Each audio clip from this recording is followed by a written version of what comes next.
Hi guys, Jay here. I just ordered the DaVinci Resolve Speed Editor and it just came in the mail. I'm going to take a look and see kind of what are the new features and see how it can improve and speed up my workflow. So this is the Speed Editor. This just came in. You can see over here. And it also came with this DaVinci Resolve 17 Studio. Normally $300. So now when you buy the Speed Editor, you pretty much are getting the Studio for free. I've taken off the wrap already, so I'm gonna go ahead and open it up. And let's look at that.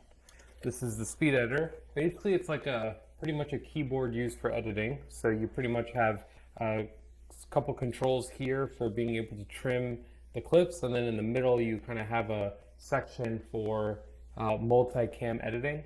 The cool thing is you also get this little kind of wheel over here. So if you ever had kind of a Logitech keyboard with the little spinny thing, this is kind of a nice jog wheel to allow you to kind of go through the timeline. So yeah, we'll kind of dive into this in this video. What else comes in the box? We have the welcome.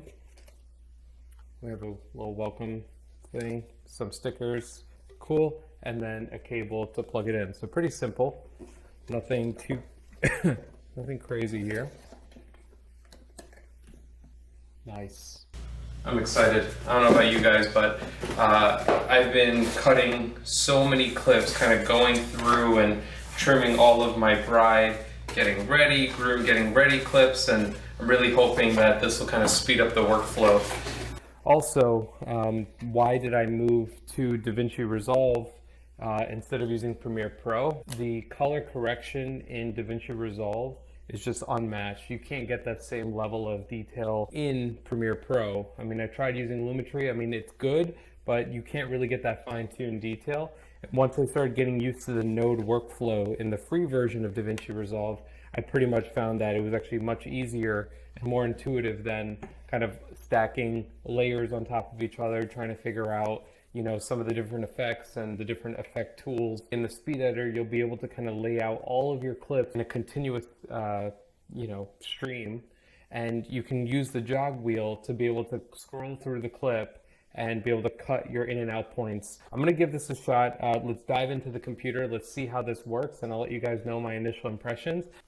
All right, guys, so I got the DaVinci Resolve 17 Studio right here. We're gonna install it on the computer. I got the activation card just because I don't trust myself with any dongles. You do have the choice, but you can get a dongle that plugs into your computer, but I prefer the activation code. It's just the version that I wanted. I don't trust myself with the dongles, so. There are some benefits with Resolve 17 Studio instead of the free version. The GPU acceleration. So when I render out my videos, right now I've been using mostly my CPU. I can also edit in 10-bit. So I think that'll also allow more data in the colors and be able to bend and flex the footage a lot better. I also heard that H.265, that codec is also supported. So in terms of rendering out video, I did watch an awesome video by Casey who puts together a ton of Resolve videos in terms of like tutorials and stuff that have been very helpful for me. One of them being the quality of UHD in YouTube and using H.265 compression. So that actually ended up being the best compression rate for him. But I would take a look at his video. It's very helpful, very useful, and insightful when you're trying to figure out, okay, what format do I export my videos out in? And I would basically go with his approach. All right, guys, so we're gonna take a look at some bride getting ready footage, and I'm gonna use the Speed Editor to see how that can speed up my workflow. First, I wanna check my project settings. I can't change this later. So there's a few videos out there talking about how you are unable to change that. I'm just gonna make sure it's set to 23 or 24 frames per second. So 1080p, 23.976.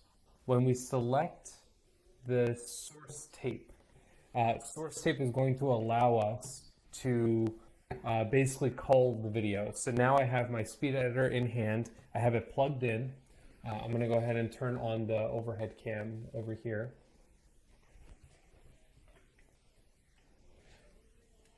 So right now I'm able to jog through the video. and basically pull the clips that I want to use for my bride getting ready. And so there's a lot of footage here, and I do want to get this down to what are the clips that I need for the edit. One thing I'm going to do, I don't want to hear the audio, so I'm actually just going to mute my audio for now, just because I don't want to hear that jogging through. And I have to select source tape up here in order to get to this view. And it's moving pretty quickly. I'm going to change this, I think, okay, so we have a few different options here. We have a jog, which allows you to kind of quickly go through. I think jog is what I need. Yeah. This one is scrolling through. So this is exactly basically what I want to do. I want to scroll through and see if there's any points of this video that I need. I know right here, this is an audio segment. So for this audio segment, I would need to listen to it, but for now, I'm just going to kind of go through and pick some of the beautiful shots that I want to include in this edit. I want to set my in point, and over there I want to set my out point. Now I can insert this into the timeline. Let's see, how do I insert this? I'm going to do smart insert. Cool. So up here, in, out, smart insert. This is live. I'm learning this live. I really don't know how to use this thing. I'm going to mark an in point here. I'm going to mark an out point there. I'm going to do a smart insert. Or let me just mark my in over here, my out over here, smart insert. And cool, this looks like a cool shot as well. So this is awesome. I'm just jogging through the footage and seeing, okay, what pieces can I use for the edit? So I'm going to mark an in point here, out point there. Yeah, I don't need all of that extra stuff. Smart insert. Looks like I have a shot of the makeup artist. I might use that. This definitely makes it more fun to cull the videos. Right now I'm just using the jog wheel. It looks like we took a lot of artistic decisions here. Half the footage we don't really need all this detail. So I'm just getting extra just so that we have it in the edit. So I won't record myself basically doing all of this. I think over here you guys kind of get the idea. You can use the jog wheel to kind of go through the footage. It does kind of give you an idea as to how much footage you have to go through. I do like that. I do like this process. I feel like it is faster compared to what I was doing before, and I feel like I'm going through the footage a little bit more in depth than I have before. There's probably footage that I haven't used before, simply because that I didn't have the time to kind of go through it. But with this source tape and being able to cut in and out of the footage, that's been really helpful. Another thing too is, if you see here, I'm using my GPU quite a bit. So it is awesome that it's using my GPU to encode the video, which is making my editing much faster. I mean, I think before I would have been hearing my processor fans kind of kick off and trying to cool it down. So now I'm hearing that my GPU is just chewing through this very easily. Thank you guys. Hope you appreciate this unboxing video. Yeah, all right. Thank you. Bye. Wow, there's stuff here that says analyze clip for people. Wow, you can search for faces. I'm actually going to, let's check my inspector.